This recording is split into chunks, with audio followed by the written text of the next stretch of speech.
गरीब का जादुई मिट्टी का चूल्हा। सुबह सुबह ललिता आंगन में चूल्हा लीप रही होती है, तभी अमीर पड़ोसन कथा मिठाई लेके आती है। ये लो ललिता, लड्डू खाओ, देसी घी के बने हुए हैं। मगर कथा बहन, ये लड्डू किस खुशी में बांट रही हो? मेरे घर में 4 बर्नर वाला मॉडर्न गैस चूल्हा आया है, तो बस सोचा पड़ोसियों से खुशी बांट लूं। मगर अभी हाल फिलहाल में लगभग 6 महीने पहले तो आपने गैस चूल्हा खरीदा है। हाँ, मगर वो 2 बर्नर वाला चूल्हा था और मैं उस पर खाना बनाकर बोर भी हो गई थी। अब नए मॉडल का चूल्हा निकलेगा तो हम अमीर लोग ही खरीदेंगे ना।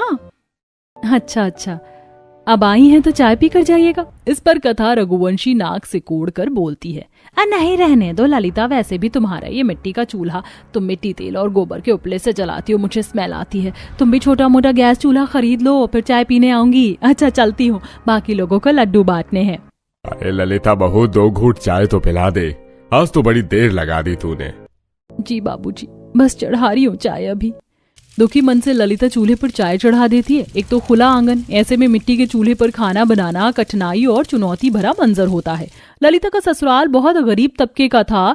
जब से वह शादी होकर आई थी, मिट्टी के चूल्हे में ही खाना बनाती थी, चाहे फिर धूप छाए, बारिश आए या धुआं हो। रोजाना की तरह बेचारी धुएं और तपिश में रोटी बना रही होती है। तभी राकेश उखड़े मिजाज में बोलता है।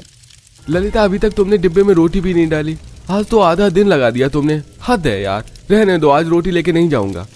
अरे राकेश, क्यों बहू पर ऐसे पिनक रहा है? कोई गैस चूल्हा थोड़ी है जो फट से जल जाएगा, मिट्टी का चूल्हा है, आंच जलने में हो जाती है देरी कभी कभी। अब बहू ने रोटी बना दी है तो ले जा। ललिता डबडबाई आंखों से रोटी का डिब्बा दे देती है, पर इसमें पूरा दोष राकेश का भी नहीं था। घनघोर गरीबी में उसकी हर दिन की एक ही चिंता रहती, मजदूरी का काम मिल जाए तो परिवार का पेट भर जाए। इसी तरह सिलसिला जारी था।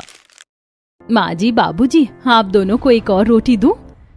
अरे नहीं बहू, रहने दे, मेरा तो 2 रोटी में ही पेट भर गया है। माँ जी, आपकी थाली में 1 रोटी डालूं? नहीं बहू, मैं तो ये रोटी बड़ी मुश्किल से सधा रही हूँ, ले इसी थाली में खा ले तू भी, दोपहरी हो गई है। माँ जी, बच्चों के स्कूल से आने का समय हो गया है, उन दोनों को खाना परोस कर फिर मैं खा लूंगी। तभी पसीने में भीगे हुए पूजा, सोनू अंदर आते हैं। आ गए मेरे प्यारे बच्चों, जल्दी से हाथ मुंह धो लो, मैं खाना परोसती हूँ। पहले बताओ, खाने में क्या बनाया है? रोटी और आलू की भुजिया बनाई है बच्चों। रोटी भुजिया सुनते ही सोनू मुंह फुलाकर खाने से बना कर देता है। मुझको नहीं खाना आपकी सड़ी हुई रोटी भुजिया, आप ही खा लेना। हाँ, मुझको भी आलू की भुजिया रोटी नहीं खानी है। मगर बच्चों, तुम दोनों को तो आलू की भुजिया रोटी पसंद है। पसंद है, लेकिन माँ तुम डेली आलू की भुजिया और सूखी रोटी और सादे दाल चावल के सिवा कभी कुछ अच्छा क्यों नहीं बनाती हो? अरे पूजा, तो मेरी प्यारी समझदार पोती है ना, ऐसे खाने से नाराज नहीं होते हैं। क्या खाना है मेरी पोती को? दादी, मुझको मटर पुलाव, शाही पनीर, दाल मखनी खाने का दिल करता है, मगर माँ हमारे लिए कभी नहीं बनाती है। बच्चों, तुम्हें पता है ना, तुम्हारे पिताजी बड़ी मुश्किल से हमारा पेट भरवाते हैं। हम इतने अमीर नहीं हैं जो मटर पनीर जैसी महंगी सब्जी हमारे घर में बने।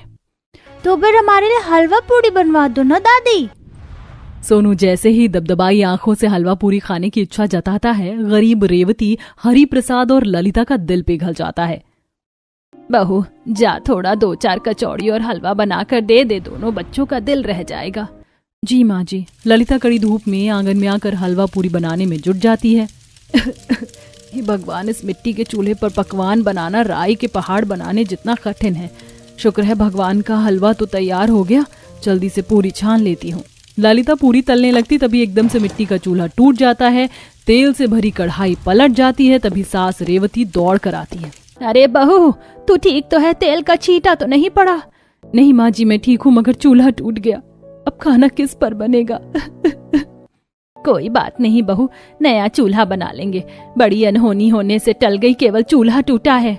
माँ जी, दोनों बच्चों के खाने लायक हलवा पूरी बन गई है, मैं परोस देती हूँ, फिर जंगल चली जाऊंगी। मिट्टी भी लेकर आना और ईंधन के लिए लकड़ियां भी।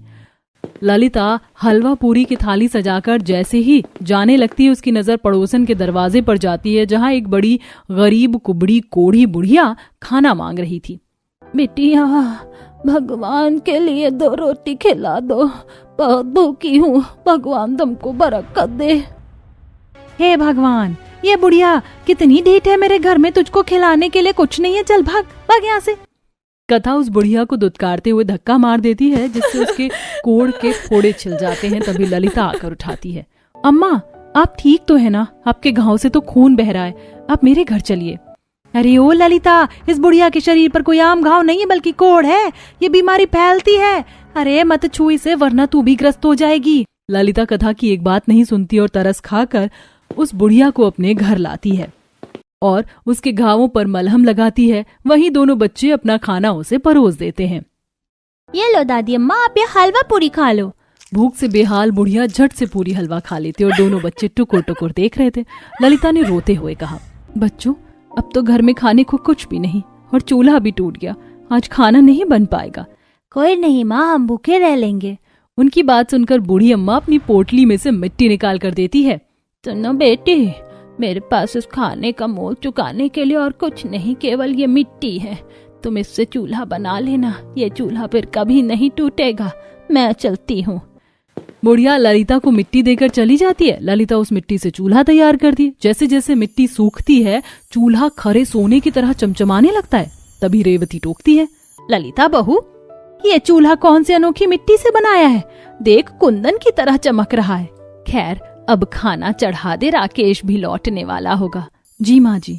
जैसे ही ललिता चूल्हे पर भगोना चढ़ाती है बर्तन लबालब लजीज शाही पनीर से भर जाता है, जिससे पूरा का पूरा गरीब परिवार अचंभा करने लगता है। हैला माँ, ये चूल्हा तो दिन के चिराग की तरह जादू करता है। बहू, ये कैसा चमत्कार था? मैं भी उलझन में हूँ माँ जी। मैंने तो पतीले में कुछ पकाया भी नहीं, फिर पनीर की सब्जी से कैसे भर गया? ललिता चूल्हे की माया को थाने के लिए फिर से एक खाली बर्तन चूल्हे पर रखकर इच्छा मांगती है। मैं चाहती हूँ कि अभी के अभी इस बर्तन में शाही टुकड़ा मिठाई आ जाए। जादुई चूल्हा अपना चमत्कार दिखाता है और देखते ही देखते बर्तन स्वादिष्ट शाही टुकड़े से भर जाता है। सबकी आंखों में खुशियों की चमक छाई थी। इसका मतलब माँ जी, वो अम्मा भगवान का भेजा हुआ दूत थी जो हमारी परीक्षाएं लेने आई थी। देर ही सही बहू, ऊपर वाले की बरकत हमारे परिवार पर हुई है, तभी तो इस जादुई चूल्हे से हमें नवाजा है। बारी बारी से पूरा गरीब परिवार अपनी पसंद का खाना मांगता है। ए जादुई चूल्हे, मुझको मालपुआ और राज कचौड़ी खाना है। ससुर तरसते हुए जैसे ख्वाहिश जाहिर करता है। पूरा घर जादुई चूल्हे की सुनहरी रोशनी से प्रकाशमान होता और ढेर सारे मालपुए पकवान आ जाते हैं। कुछ देर बाद राकेश जब घर लौटता है तो उसे इस बारे में पता चलता है तो वह भी खुशी से फूला नहीं समाता है। ऐ मेरे जादुई चूल्हे, मुझ गरीब गृहिणी की सूनी रसोई को अनाज के भंडार से भर दो ताकि आज के बाद मेरी रसोई में कोई कमी घटी ना रहे। तभी चूल्हे में से एक आनंद भरी आवाज आती है, जो हुक्म मेरे आका, भर जाए चावल, भर जाए आटा, आ जाए दाल, हो जाओ माला माल। देखते ही देखते ललिता की गरीब टूटी फूटी रसोई का नक्शा बदल जाता है। अनाज किस्म किस्म की दाल सब्जी भरपूरी से भर जाती है। ललिता, आज के बाद तुम्हारी रसोई के अन्न के खते सदा भरे होंगे। कोई कभी घटी तुम्हारे डेरे के निकट नहीं आएगी। मेरा इस्तेमाल कर और बदल लो अपनी तकदीर। अंत में ललिता सूझबूझ के साथ जादुई चूल्हे का सदुपयोग करती है और होटल खोल लेती है, जहां तरह तरह के खाना और व्यंजन खाने के लिए लोगों की भीड़ जुटने लगती है, खास करके उसके चूल्हे की रोटी खाने के लिए। शहर से अच्छे खासे संपत्ति वाले भी मीलों का सफर तय करके आते। इस तरह ललिता अपने परिवार के गरीबी दुख कष्ट को दूर करके एक सफल गृहिणी के तौर पर मिसाल कायम करती है। खाना बनाने का ऐसा गार्डन में तो मजा ही कुछ और है, लेकिन सर्दी भी है। ये तुम यहाँ क्या कर रही हो? भाभी वो मैं। ये गार्डन में खाना कौन बनाता है? वो भी दिखा दी ना तुमने अपनी औकात लड़की, कि तुम गरीब ऐसे ही होते हो। हर एक घर में किचन नहीं है जो यहाँ आ गई। मलिका को देखकर सोनल की मानो जान निकल गई, लेकिन सोनल ऐसे गार्डन में खाना क्यों बना रही थी? क्या उसकी कोई मजबूरी थी या कुछ और? अब मलिका क्या करेगी? इतने सारे सवालों के जवाब जानने के लिए कहानी में पीछे चलते हैं। विकास, मैं तुम्हें बहुत पसंद करती हूँ, लेकिन मुझे नहीं लगता कि तुम्हारे इतने बड़े घर में मैं रहने के लायक हूँ। कहाँ तुम और कहाँ मैं, हम दोनों के रिश्ते को कोई स्वीकारेगा नहीं। जहाँ दिल राजी वहाँ रब राजी, और जहाँ रब राजी वहाँ फिर सब भी राजी हो ही जाते हैं। तुम चिंता क्यों कर रही हो सोनल? तुम ही वो लड़की हो जो मेरे लिए बेस्ट है। मैं बस 5 मिनट में तुम्हें लेने आ रहा हूँ, रेडी रहना। पर सोनल मेरी बच्ची, किससे बात कर रही थी तू? कुछ नहीं बाबा, वो मैं तो, आप मुझे गलत मत समझना। नहीं बेटा, मैं तुझे गलत नहीं समझ रहा हूँ, बल्कि मैं तो काफी खुश हूँ। तूने अपने लिए खुद ही सही इंसान को चुन लिया। सच बाबा, बाबा वो आज मुझे लेने आ रहा है। अपने आशीर्वाद के साथ मुझे विदा करेंगे ना? जरूर करूंगा। मेरा आशीर्वाद तो हमेशा ही मेरी सोनल के साथ है। सोनल एक गरीब लड़की थी जो कि एक अमीर परिवार के लड़के को पसंद कर बैठी थी। आज वही लड़का सोनल को हमेशा के लिए अपने घर लेकर जाने को आ रहा था। कुछ ही देर बाद विकास सोनल के घर पहुंच गया, जहां उन्होंने शादी की और सोनल के बाप का आशीर्वाद लेकर वो दोनों ही अपने घर की तरफ को निकल लिए। वाह, कितना सुंदर फूलों और हरियाली से भरा हुआ गार्डन है। विकास, क्या यही हमारा घर है? हाँ सोनल, यही है हमारा प्यारा घर। वो देखो, कितना बड़ा हवेली जैसा घर है। हवेली जैसा नहीं, ये हवेली ही है। अच्छा चलो अब गाड़ी से उतरो। मुझे डर लग रहा है विकास, तुम्हारे घर वाले मुझे। ओहो सोनल, मैं हूं ना, कुछ नहीं होगा। विकास ने सोनल का हाथ पकड़ लिया और वो उसे अपने घर के अंदर लेकर गया, जहां उसकी बहन ने अपने भाई को एक लड़की के साथ आते हुए देख लिया और उसने अपनी माँ और भाभी को इस बारे में बता दिया। अच्छा, तो तुम दोनों 4 सालों से एक दूसरे को जानते हो? तुमने मुझे इस लड़की के बारे में एक बार भी बताना जरूरी नहीं समझा विकास? माँ बस डरता था कि कहीं आप मना न कर दो। वैसे माँ, सोनल बहुत अच्छी लड़की है, आपको कभी भी शिकायत का मौका नहीं देगी। आप इसे एक मौका दे दो। ठीक है, दे देती हूँ। वैसे भी अब तो कुछ और किया नहीं जा सकता है, आखिर सोसाइटी में हमारी भी कोई इमेज है। मम्मी जी, आप कुछ मत बोलो मलिका, मैं कुछ सोचकर ही फैसला कर रही हूँ। ठीक है लड़की, क्या नाम बताया था विकास ने? हाँ सोनल, स्वागत है हमारे घर में तुम्हारा। भावना ने बिना किसी हाय हाय या किचकिच के अपनी बहू को घर के अंदर बुला लिया। भावना या उसकी बेटी राधा को तो सोनल से कोई दिक्कत नहीं थी, लेकिन मलिका जो कि भावना की बड़ी बहू थी, उसे सोनल का घर में आना जरा सा भी पसंद नहीं आया। नमस्ते माँ जी। नमस्ते, आ गई तुम बहू? जी। ज्यादा डरो नहीं। ठीक है, तो आज तुम्हें खुद को अच्छी बहू साबित करने का मौका दिया जा रहा है। आज तुम्हारी पहली रसोई होगी और उसी से पता चल जाएगा कि तुम कैसी बहू हो। सारा सामान किचन में है। राधा, सोनल को रसोई दिखाओ। अपनी माँ की बात सुनकर राधा सोनल को रसोई दिखाने को ले आई। देखो भाभी, ये रहा हमारा सारा सामान। इधर चम्मच है, इधर क्रॉकरी है और गैस चूल्हा ये वाला है और इलेक्ट्रिक चूल्हा इधर है। अब मैं जाऊं? हाँ, चली जाओ। हे भगवान, सिलेंडर, बिजली का चूल्हा, इन्हें तो देखकर ही मेरा दिल सीने से बाहर आने को तैयार है। हे भगवान, मैं यहाँ खाना नहीं बना सकती हूँ। सोनल का वहां दम घुट रहा था, उसे चक्कर भी आ रहे थे। ऐसे में वो रसोई की खिड़की पर आ गई और हे भगवान, अरे कितना सुंदर गार्डन है। फूल, पेड़ पौधे, हरी हरी घास। ठीक है, सोनल ने ऐसे बोलकर रसोई से सारा सामान उठा लिया और उसे लेकर वो गार्डन में आ गई। सर्दी का मौसम था, हवा चल रही है और इस गार्डन में तो ये और भी ठंडी ठंडी लग रही है। लेकिन कोई नहीं, अब मैं यहीं पर खाना बनाऊंगी। तो सबसे पहले मुझे चूल्हे के लिए 2 ईंट कहाँ मिलेंगी? सोनल इधर उधर ईंट ढूंढने लगी। घर की बैक साइड में कुछ ईंटें पड़ी हुई थी जो कि सोनल ने उठाई और उसके बाद उसने चूल्हे में जलाने को लकड़ी ढूंढना शुरू किया। भगवान, यहाँ तो खाना बनाने के लिए अच्छी कसरत हो गई। अब ये लकड़ी कहाँ से लूं? अरे हाँ, सोनल घर के बाहर आई। सड़क के किनारे एक सूखा हुआ पेड़ था, उसने छिपकर उसकी लकड़ी ली और फिर उसने गार्डन में चूल्हा जलाकर खाना बनाना शुरू किया। खाना बनाने का ऐसा गार्डन में तो मजा ही कुछ और है। ये तुम यहाँ क्या कर रही हो? भाभी, भाभी वो मैं। ये गार्डन में खाना कौन बनाता है? वो भी दिखा दी ना तुमने अपनी औकात लड़की, कि तुम गरीब ऐसे ही होते हो। अरे घर में किचन नहीं है जो यहाँ आ गई। ठहरो। अरे माँ का फोन। मलिका अपनी माँ का फोन देखकर वहां से चली गई। सोनल मलिका को देखकर भी अंदर नहीं गई और उसने सारा खाना वहीं बनाया। भाई वाह, मजा आ गया, इसको कहते हैं खाना। सोनल बहू, तूने साबित कर दिखाया कि तू विकास की पसंद है। सच में भाभी, सो गुड।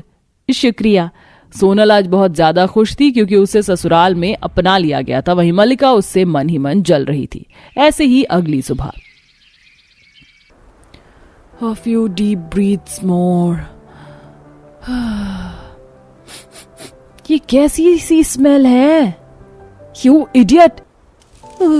वो भाभी, क्या है ना, मेरा चाय का दिल हो रहा था। पूरी कांप रही हो और तब भी तुम्हें यहीं पर चाय बनाने को मिली थी। कितना कोहरा है, ये गार्डन है, किचन नहीं। मैं यहाँ वर्कआउट के लिए आती हूँ और तुम हो कि गार्डन में अपनी रसोई बनाए हुए हो। दफा हो जाओ यहाँ से। और अगर आइंदा मैंने तुम्हें यहाँ खाना बनाते हुए देखा ना तो माँ को बता दूंगी। मलिका को गुस्से में देखकर सोनल वहां से आ गई, लेकिन दोपहर के वक्त वो फिर से गार्डन में वहीं आ बैठी और वहां पर एक बाल्टी में पानी लिए बर्तन धोने लगी। अभी तक सर्दी का कोहरा कब नहीं हुआ, दोपहर हो गई। अब तो मलिका भाभी आराम कर रही हैं, यही सही मौका है, जल्दी से बर्तन धोकर बाहर ही खाना बना दूंगी। सोनल बर्तन धो ही रही थी तो वहीं दूसरी तरफ, ये कौन है और ऐसे भावना के गार्डन में क्या कर रही है? राह चलते लोग और पड़ोसी वगैरह सोनल को देख रहे थे, लेकिन वो बस अपने में ही मगन थी। उसने बाहर ही खाना वगैरह बनाया और सभी काम निपटा दिए। अगली सुबह जब मलिका वर्कआउट के लिए आई तो उसे मिट्टी नम और साथ में चूल्हे में कोयले मिले। ये जरूर मेरी नाक के नीचे कुछ करके गई होगी, अभी बताती हूँ। मलिका भाभी, यहाँ मेरे साथ आओ ना। राधा मलिका को अपने साथ ले गई, जिसकी वजह से वो उसे कुछ नहीं बोल पाई। लगातार ऐसे ही सिलसिला जारी था। सोनल सर्दी में किसी तरह मलिका की नाक के नीचे से गार्डन में अपने काम निपटा आती थी, जिसकी वजह से मलिका उससे कुछ बोल ही नहीं पाती थी। लेकिन ऐसे में ही एक दिन, भगवान कितनी अच्छी धूप खिल रही है। माँ जी भी घर में नहीं है और भाभी और राधा भी अपने कमरों में हैं। मौका अच्छा है। सोनल ऐसे बोलकर जल्दी से खाना बनाने को बैठ गई। अभी वो खाना बना ही रही थी कि तभी, सोनल बहू। जी जी जी जी माँ जी। हे भगवान, तू तो सच में ही गार्डन को रसोई बनाए हुए है। इसका मतलब मेरी पड़ोसन सही बोल रही थी।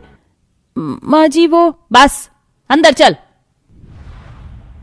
माँ जी ये आज से नहीं है, पहले दिन से ही चल रहा है। ये आप सभी को गार्डन में खाना बनाकर खिलाती है। क्यों करती है तू ऐसा? अरे मैंने तुझे अच्छी बहू समझकर अपनाया था, लेकिन तूने हमारी आंखों में धूल झोंक दी। माँ जी, ना इसे सर्दी दिखाई देती है ना गर्मी। बस करो भाभी, मैंने बाहर खाना किसी शौक में नहीं बनाया, मेरी मजबूरी थी। क्या मजबूरी थी?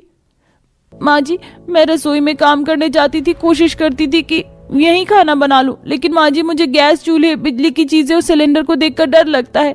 ऐसा लगता है कि जैसे ये चीजें मेरी जान ले लेंगी, क्योंकि मेरी माँ की जान एक गैस चूल्हे ने ही ली थी। सोनल की बात सुनकर सभी बस कुछ देर से शांत से हो गए और फिर भावना बोली, तो ये बात है, लेकिन बहू तुझे हमें इस बारे में बताना चाहिए था ना। अब अगर तू ऐसी हरकतें करेगी तो हम तो गुस्सा करेंगे ही।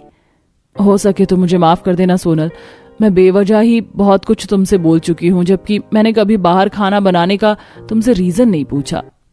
आप माफी मत मांगिए। रो मत भाभी, ज्यादा बड़ी बात नहीं है। ये चीजें बेशक खतरनाक है, लेकिन अगर सावधानी से इस्तेमाल करो तो बहुत काम की भी हैं। अब हम आपको इन्हें सावधानी से इस्तेमाल करना बताएंगे। राधा की बात सुनकर सोनल मुस्कुराने लगी। बस फिर क्या था, उसी दिन से मलिका और राधा ने मिलकर सोनल को किचन की चीजें सावधानी से चलानी बताई। कुछ दिनों में ही सोनल सब कुछ सीख गई और सब फिर खुशी खुशी रहने लगे।